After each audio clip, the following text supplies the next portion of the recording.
Hey everybody, welcome back to the Wisdom Nutrition Podcast. This is Alex Sakin, and today I'm going to be introducing my new article. It's called Philosophy, Religion, and Science, a Synthesis, and it's part 5 of my series on Manly P. Hall. And before I get into today's article, I'm going to pause real quick and do a little bit of an update on the channel. I'm switching my format for how I'm integrating my Substack, which is where I publish my articles, and this podcast slash YouTube. So on the Substack, that's now going to be home to the full articles and the full audio read throughs that I do of my articles. And formerly, I was posting those on the podcast and on YouTube. So those full read throughs are instead going to be only on Substack. And to access the full article, it's going to be a subscription model, $7 a month. And there'll be a long excerpt that's available for free, but the whole article and the full read through, like I normally do, that's now moving under a subscription model. And instead, on the podcast and YouTube, I'm going to do a summary of the article and my intentions in writing it and the main ideas of it. And then I'm going to share an excerpt. And so, if you want to get access to the full detailed version, please go to my Substack. It's $7 a month to join my paid subscription. And but I don't want to keep any information from the public, and I want that to be the main idea is to be available freely. So I am going to be doing a summary here on the podcast. So that's my new format that I'm going to be doing, and I hope you'll sort of appreciate my reasons why, and will continue to follow me. And if you're a longtime listener and you really enjoy these episodes and you really enjoy my work, please do support me on the Substack. But even if you don't, I'm going to be making great free content for the podcast and YouTube. And I'm also planning on doing more interviews and other types of videos, and those will be freely available. So the idea here is to take these very long, detailed series I do and have the home for those be on the Substack now. So with that said, I want to talk a little bit about this article today. Once again, it's called Philosophy, Religion, and Science, a Synthesis. And I designed this to be the conclusion of my 5-part series on Manly Hall. The catch is I split this article into 2 parts. So there will be a part 6 coming, and that'll be the concluding section on this discussion of philosophy, religion, and science. And the reason I chose this to be the finale of this series on Manly P. Hall is that I think that his way of defining these 3 institutions and integrating them together is one of his greatest legacies that he left us. And I think it's vital for us today to appreciate what he had to say about these 3 institutions, because we're living in a time when the sort of collapse of society and the various ways that that's taking place in a way that's happening because these 3 institutions are not being optimized. They're not being used really in the proper way that they were archetypally intended to be. And they're actually intended to function together, and each is supposed to play a certain role within this relationship pattern. And so this relationship pattern is one that follows a method that I call triangulation, or I don't call it that, but it is called that, but I use it all the time and I talk about it. But it's a method of taking 3 principles and relating them as thesis, antithesis, and synthesis. So in this idea here, religion and science become thesis and antithesis, and philosophy becomes a third synthesizing factor that binds the 2 together. It's an intermediary agent. So that's the basic formula here, and that's the way that Manly Hall approaches it. And I'll be going more into details about this, but the basic idea is that we're in a situation now, currently, where there's a lot of confusion about what role these institutions are supposed to play in modern life. And when it comes to religion and science, there's a lot of disagreement, obviously, but when it comes to philosophy, philosophy is the most underrated and underappreciated institution in the world, because there is no place where it has a home right now. There's nobody advocating for it. There's no leadership class that is representing it. And it's also a very misunderstood concept. It's very much, and you can say the same of religion and science, but philosophy has very much fallen under the confusion of tongues, so to speak. in which many people use the word, but very few have a common understanding about what it means. And my approach to philosophy has always been that the the word comes from a time and place. It literally comes from Pythagoras. And the way he used it, he had an intention and it had a meaning to it. And so, if we're going to understand what this institution is, this institution of philosophy, if we're going to solve this Tower of Babel situation in which there's nothing but disagreement about what it means, and there's all these differences between different schools of philosophy, so to speak, and it just seems like a bunch of intellectual bullshit, more or less. In this environment, we need to go back to the root and go back to the beginning of it and try to establish a gold standard definition. And we can say philosophy is this and nothing else. And therefore, you can cut through a lot of the disagreement because you have a simple standard that you're applying. In that sense, philosophy has a particular meaning and a purpose. And so in this article, I'm going to be talking about that, but I'm also going to be talking about how it relates to religion and science. And that when we link religion to philosophy, religion looks differently. It doesn't become orthodox. It doesn't become about empty ritual and empty symbolism. Really, it doesn't become so much about the outer institutions at all. Religion, in a philosophical sense, is more about an experience. It's an experience of divinity. And it's the cultivation of a type of mood and emotion and a living of that, those sort of moods and emotions that are tinged with a reverence for divinity. So religion is an internal thing. It's an experiential thing. It's also psychological, and it becomes mystical in its higher stages of practice. But it's not so, traditionally that's how religion was treated, particularly in the more advanced philosophical schools of ancient civilization.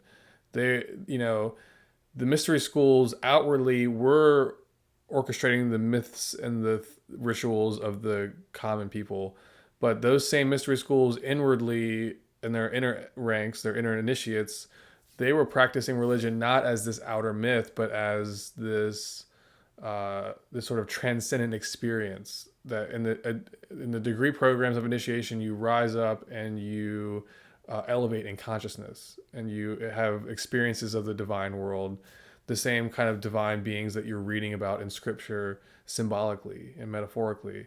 You're having this transcendent experience, and you're coming to a communion with the gods, so to speak.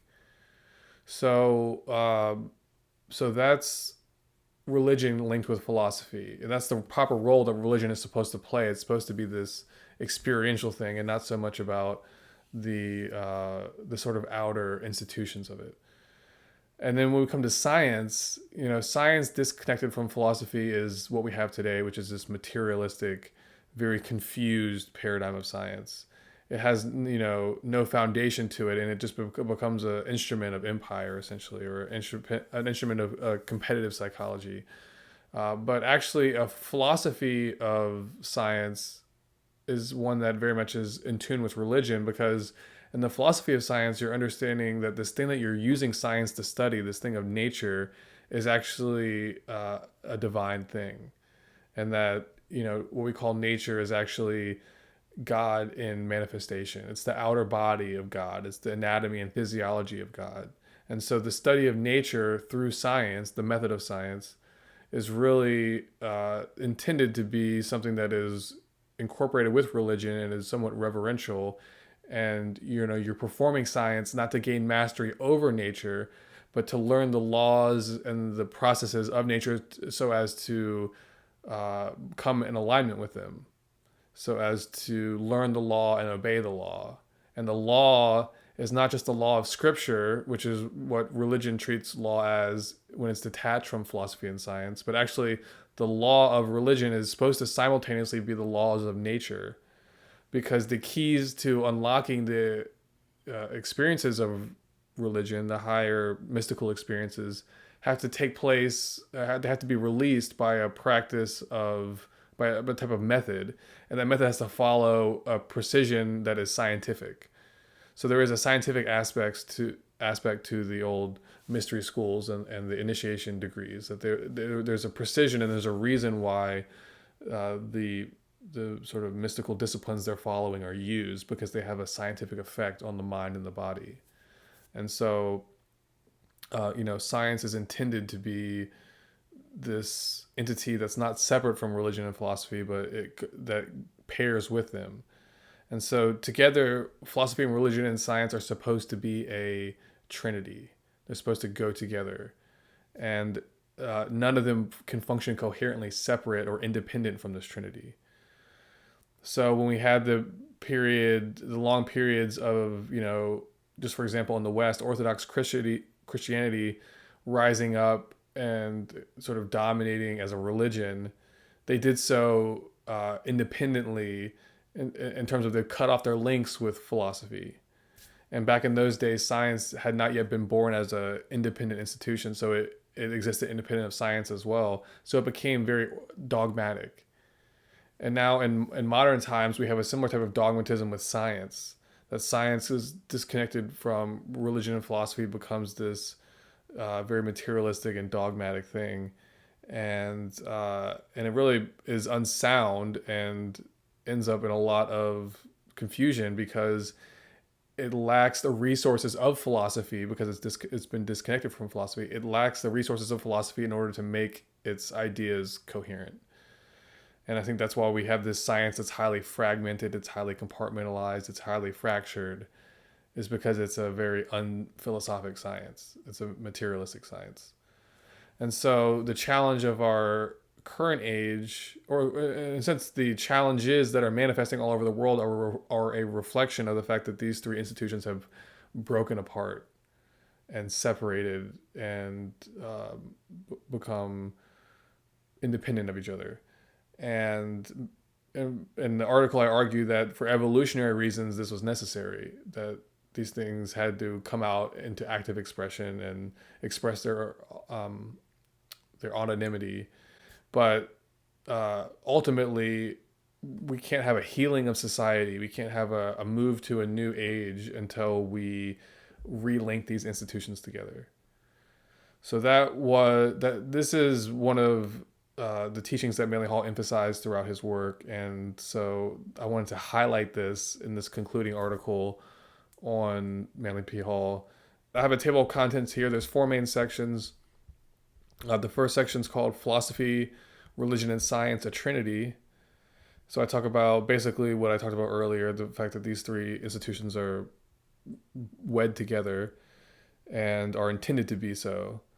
And then the next section is called Philosophy, Religion, and Science, the Beginning. And here I go back in time, and I touch on Atlantis a bit, but I go back in time to the idea that in the current age, which is the age one beyond Atlantis. So I talk a little bit about this idea of 7 cycles.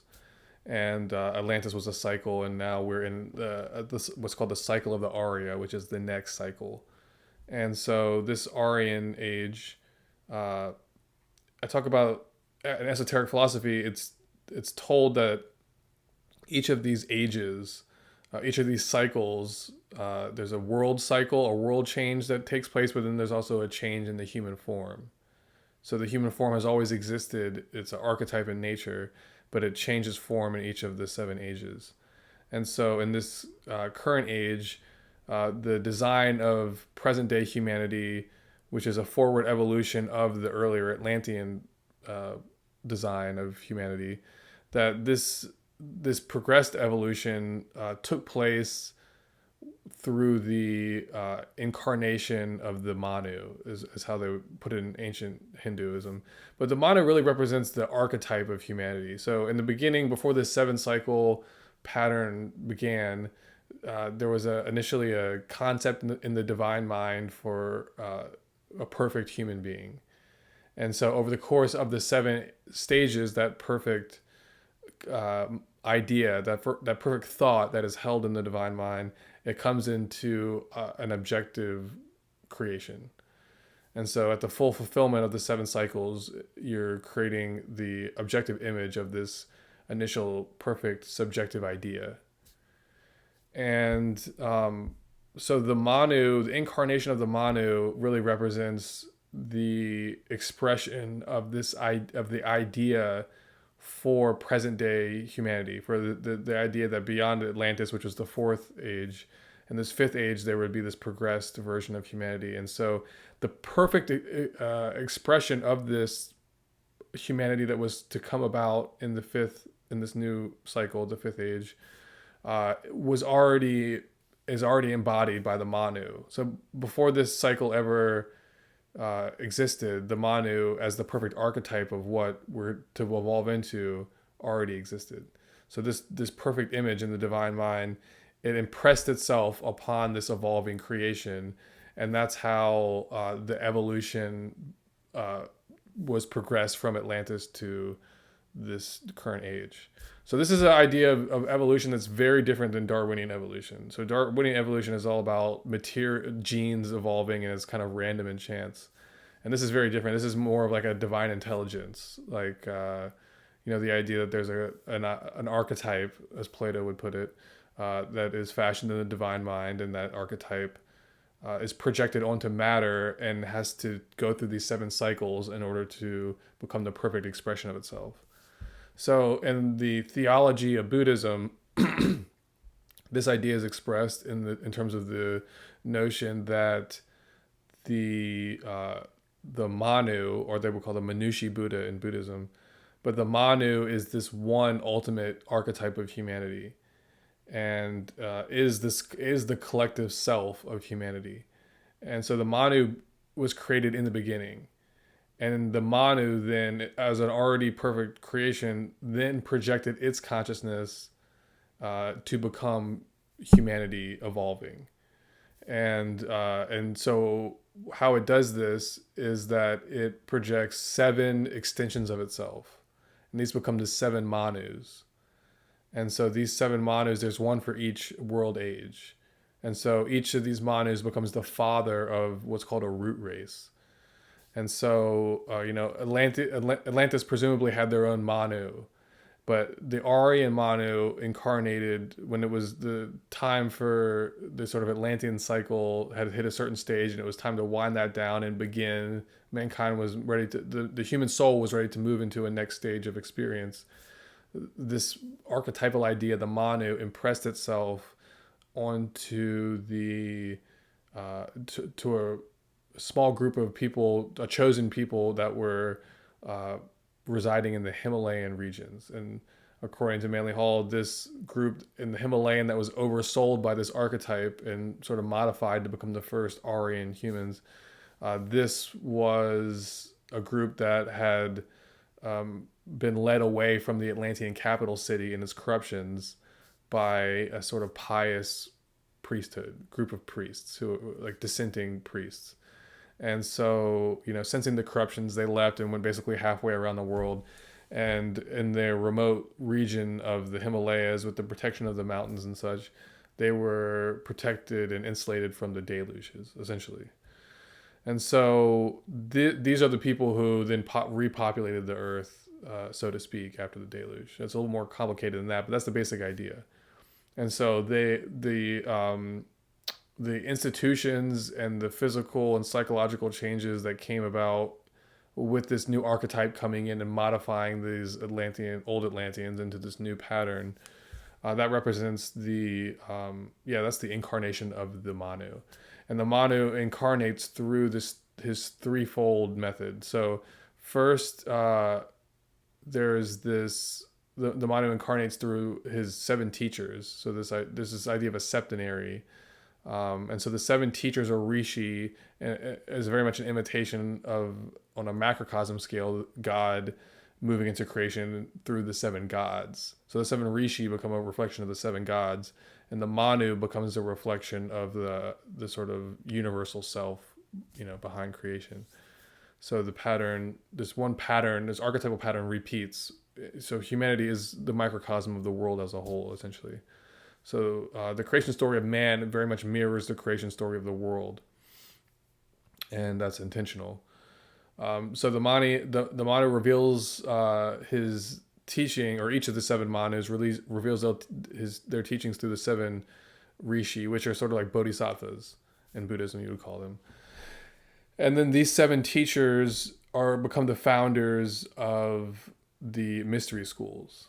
So these seven teachers found like seven branches of this one great school, and the great school in its original form was called the Institution of the Manu. And so the Institution of the Manu has this threefold structure. So these rishi elevated the first Atlanteans, the most advanced of the priesthood, I guess, who were the first ones elevated to become this new into this new Aryan archetype, uh, to become the first like sages and teachers drawn up from humanity into the Aryan archetype. These first ones who were raised up by these seven rishi, these become the adepts, the high priests or the hierophants of this institution of the Manu, and so they become the sort of headmasters, and then they preach and sort of externalize a doctrine of teachings that is designed, once it's internalized, is designed to modify the person into this new archetype. So the doctrine of teachings is both like intellectual teachings, but it's also involves physical disciplines, and so the soul is learning to adapt and modify to this new form. So this is again how evolution works in this philosophical context. It's very different than Darwinian evolution. There's no chance here.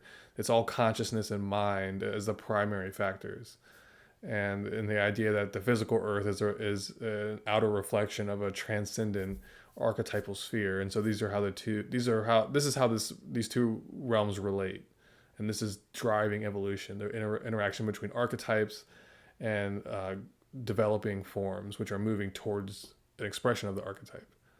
So this is what's happening with humanity. So the doctrine that they teach, these adepts teach, is designed to transform the human and to catalyze their evolution. So the human soul is now going to be evolving towards this, away from the Atlantean archetype and towards this new Aryan archetype. And so the doctrine is the second element, and then the third element is what the Buddhists call the Sangha, but that's really the school, and that's the body of initiates that are rising up and learning the doctrine and also performing works on the outer body of society. And so the collective school of the mysteries with the doctrine and led by the adept, these are the three mechanisms that the Manu incarnates into. And this is the idea is that as mankind is moving towards this new archetype, that in terms of consciousness, actually the Manu, this one Manu from the very beginning, is awakening within humanity. And so he actually, because he's the one in the beginning who projected his consciousness to become humanity, the original Manu. And so present day humanity is this expression of the consciousness of this Manu, and all the Manus are ultimately one Manu. So this is the basic idea about the beginning of things. So what we call the doctrine and the Sangha, the school, in the body of teachings, this is where things began, and then gradually over time, this doctrine of teachings externalizes itself as a trinity. So it's one doctrine, but it becomes philosophy, religion, science over time. The three primary elements of it, in the beginning, they were undifferentiated. There was no idea that science and religion and philosophy, that these things were separate. It was just like, this was the teaching. This was the revelation of the law. But then over time, gradually religion separates from the wisdom. And so the original rituals and symbolic teachings of the mystery schools, as they get, moved out into more and more of the outer society, gradually those inner teachings get sort of hollowed out. And the priesthood, this is how the pattern goes. The priesthood apparently over time lost the ability to, and so society in general, ancient societies lost the ability to produce initiates who could raise up high enough to achieve the higher initiations. And so, this happened as society was falling more into the human soul more generally is falling into more of a materialistic state. So gradually wisdom departs from the rituals and the symbolism, and that's how religion first crystallizes away from philosophy without it knowing it.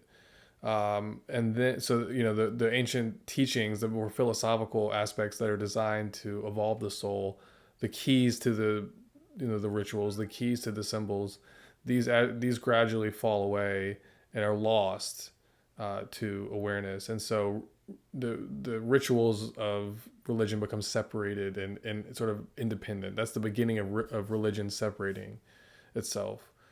And this process really culminates in the fall of pagan civilization and the rise of the Christian church, whereas the Christian church and sort of Orthodox Christianity declares itself as something independent of philosophy. It actually goes to war with philosophy. So that's how religion was born. Now, philosophy was born actually as a deliberate creation. And so I've gone over this story in past series, but the basic idea is around the 6th century BC, which is the beginning of a period of time known as the Axial Age, all around the world, it was a time when you saw this cohort of great teachers emerge, like Gautama Buddha, Lao Tzu, Pythagoras, and there were others. And it turns out in every case, these great teachers that came forth were actually initiates of the mystery schools of their time and place, and were ambassadors and agents of those mystery schools. And so the basic idea here is that, the old structure, the old institutional pattern of pagan civilization, including its religious institutions, was gradually coming to a decline. And a new institutional paradigm, an era, was going to be coming. And that came with the fall of pagandom and the rise of Christianity. But the gradual fall of pagandom was foreseen. So the wisdom tradition that was in the state mysteries and was in the formal religious institutions of ancient society, these wisdom teachings are now by means of these great world teachers that emerged, like Gautama Buddha, these teachings are externalized into a new vehicle. So they're moved out of the structure of religion and they're moved into this new vehicle of philosophy. And philosophy would survive the collapse of pagandom. And even though it would become persecuted under the Christian church and the sort of medieval era, it would still survive this persecution, but it would go underground. But it did survive, and that's the key. So the old wisdom tradition of ancient civilization that used to be preserved in their ancient mystery schools and the temple complexes and by the priesthood, gradually those teachings leave the priesthood, leave the temples, and move into this new vehicle of philosophy, which is more flexible, it's more adaptable. And so that is how philosophy was born. And then for the first 2,000 years of its existence, philosophy contained science within itself. And the science is both the mastery over the study, or through study of nature, the mastery of its laws and its understanding of its energetic processes. But there's another aspect of science was practiced in the mystery schools, and that is an internal science, a science of mysticism. And it kind of worked like this. Like if you have 100 people, just for example, and they're all exploring, they're all initiates and they're all exploring advanced spheres of consciousness. If each comes back and sort of writes out what they experienced, and then you compare and contrast 100 different versions of what they experienced, and then you map out commonalities and differences and kind of come up with a framework about what is the common elements that are being experienced, that follows the scientific method. So you're building a model scientifically, but you're doing so of inner experience. And it's said that the mystical doctrines were perfected in this manner over a period of time. So there was this scientific aspect of the ancient teachings, the ancient mystery religion. And so science remained within philosophy up really until very late, really until the times of Francis Bacon. Maybe in the Renaissance, you can point to the beginning of a motion to appreciate nature, but the formal institutions of science were not articulated in a way that was independent of esoteric philosophy and things like alchemy until the times of Francis Bacon. So there was gradually emerging, science was, emerging more and more and becoming utilized, but the institution was not formally given birth to until the method of science was set forth. And Francis Bacon was the key figure for that. And Francis Bacon also founded the first scientific organization, which is uh, the Royal Society in London. And he was directly involved in founding that institution. So he really set the seeds for the scientific age, which is one of my central themes in my earlier series that I did on Francis Bacon. So that's how philosophy, religion, and science were first born, and how they became separated over time. So, in the last two sections of this article, one's called A Transition in Ages from Atlantis to the Arya. And I kind of go over some of the stuff I was just talking about more in more detail. And throughout all this, I have quotes from Manly Hall. But in this article, A Transition in Ages, I'm talking a lot about the origin of the mystery schools in Atlantis, but how there was a modified form with this new Aryan pattern. And I talk about how this original Aryan revelation came as this embodiment of the Manu, who represents this archetypal human, and I kind of go over some of the stuff I talked about. And then the last section is the separation of philosophy, religion, science, and some of that I've gone over just now too, but it has to do with how these three institutions over time partition from one another. And at the current moment, it's really at the nadir point of this partitioning, where we have philosophy basically almost completely submerged, with a lot of superficial stuff that doesn't really qualify as philosophy put in its place. We have, this long history of religion having fallen into orthodoxy and becoming about the outer rituals rather than the inner experience. So a loss of communion with a mystical, internal psychological concept of religion. And that's caused it to be very dogmatic and orthodox and materialistic in a way. And so it's become isolated from philosophy and science. So it's separated from them. So that's been the case for quite a while. And then science has moved inexorably into a materialistic state. And the causes for that are what I went over in my long series on the history of the 20th century. And to some degree earlier in my discussion of the philosophy of the UFO, which is part of this series. But the basic idea is that, national security and geopolitical interests, and I mean there's larger themes too that are more archetypal, but for a lot of different reasons science has not evolved as a meritocracy, and there hasn't been clear transparency in science. There's actually been a move by very powerful sectors to monopolize certain areas of science, and when you do that, that means you sort of bias the whole thing, because when you're insisting that certain areas and certain breakthroughs become kept secret or are kept secret, then the rest of science can't benefit from those breakthroughs. And so it remains stuck in outdated ideas because it doesn't have a clear input of information coming into it. And that's what science requires. So the need for secrecy and compartmentalization is something that has destroyed science and left us with this very isolated science that's unphilosophical and completely disconnected to religion because it's entirely materialistic. And so religion and science are in this situation where they're competitive with each other and they're kind of mortal enemies. And the way I talk about it in the article is that they naturally polarize from each other without this linking element of philosophy. And since philosophy has been all but forgotten, we don't have it as a resource to bring these two institutions back into balance with each other.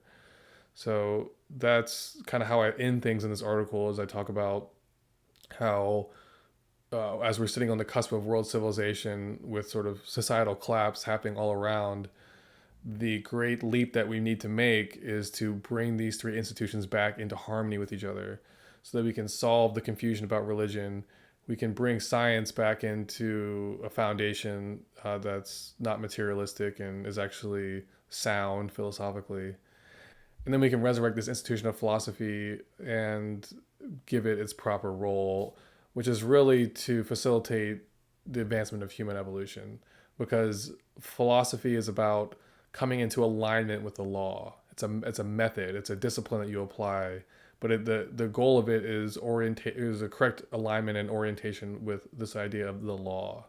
And the idea of the law is really the archetype of the Manu, because the archetype of the Manu specifies the pattern, the soul pattern that humanity is moving towards in this new age. So there's a law to that pattern, and those who move in accordance with the law participate and facilitate their own evolution, and those who move against the law retard their own evolution and sort of jam themselves up. And so that's the challenge and opportunity of today, is to come back in accordance with the law. And in order to do that, we have to, fix science. And we do that by relinking it with religion. And to fix religion, we have to overcome this attachment to dogma and materialism, not materialism, but dogma and a type of like orthodox thinking, a type of tribal thinking, like my God versus your God. And when we make religion psychological, we break through all that, because we're realizing that it's one ultimate unity that you experience at the culmination of religion. And so whatever you want to call it is almost insignificant, because the fact of it is this psychological, energetic consciousness breakthrough. And you realize the truth of things is in the unity and in the wholeness. And so this partitioning of religion has always been due to our own ignorance rather than something that is actually legitimate. So that is the scope of this article. I hope you will check out the written version and the full audio transcript, or the full audio read through, I should say. And those are on my Substack. And there's excerpts there for everyone, but the full version is for my new paid subscription model. So I hope you'll join that and support the channel and support my work. And I have a lot of stuff I want to put out in the future, but there's also a lot of initiatives I want to do that are about taking these ideas and teachings that I'm putting out and bringing them out into the world in new ways. I want to do in-person stuff too. So in order to make all that a possibility, I also need your support. So thank you to everyone for tuning in. Again, check out the Substack. It's thewisdomtradition.substack.com. My website is alexsakin.com, and you can find a link to the Substack there. And check back for part 2, which will be coming, I think, in a week or so. And when that's finished, I'm going to do a small print run of this series on Manly P. Hall. And then I'm going to be going back and doing some print runs of the other series too. And I also have a couple merch releases. I have a Carl Jung t-shirt I'm going to be putting out that I made a couple years ago, actually, but now just got a hold of these. So it's a limited run of these Carl Jung shirts. And they were supposed to go with my depth psychology publication from a couple years ago. So I'm going to be doing that. And then I have a new fundraiser shirt that I'm designing right now. It's simple, but it's cool. And it'll have my logo on the front, and it'll have an image on the back. And I'm going to be selling those as kind of a fundraiser, and maybe bundling it with physical copies of this series on Manly Hall. So that's all coming up. Stay in touch with the channel. Follow me on Instagram, which is The Wisdom Tradition on Instagram. Check me out. And I'll be back with you all soon. Thanks again. God bless.